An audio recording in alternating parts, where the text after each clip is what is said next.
ఇప్పుడు ఆశీర్వాదం రాకపోగా మనుషులకు ఏమొస్తుంది? మరణం వస్తుంది. ఇప్పుడు దేవుడు ఏమంటున్నాడు? ఆశీర్వాదం ఎవరికి వస్తుందయ్యా అని అంటే నీతిమంతులకు వస్తుంది అన్నాడు. ఇప్పుడు ఆశీర్వాదం పొందుదామా అని చూస్తేనేమో అందరూ పాపము చేసి దేవుడు అనుగ్రహించి మహిమను పొందలేక రోగాలు పాలయ్యి, అప్పులు పాలయ్యి, జబ్బులు పాలయ్యి సావుకు దగ్గర పడుతున్నారు. మరి ఇప్పుడు ఇక్కడ పరిస్థితి ఎలా? నీతిమంతులయ్యేది ఎట్లా? మనుషుడు నీతిమంతుడుగా ఎలా మార్చబడతాడు?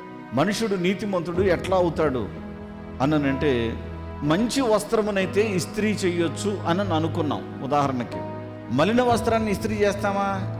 చెయ్యం కదా. ఇప్పుడు మలిన వస్త్రమును ఉతికి శుభ్రపరిస్తే అప్పుడు ఇస్త్రీ చేయొచ్చు. అలాగే ఈ పాపులైన వ్యక్తులకి పాపము నుండి విడుదల ఎలా కలుగుతుంది? గొర్రెను గనక మనం బలిస్తే మన పాపాలు పోతాయా అంటే పోవు. మేకలను బలిస్తే పాపాలు పోతాయా అంటే పోవు. కోడిని బలిస్తే పాపాలు పోతాయా అంటే పోవు.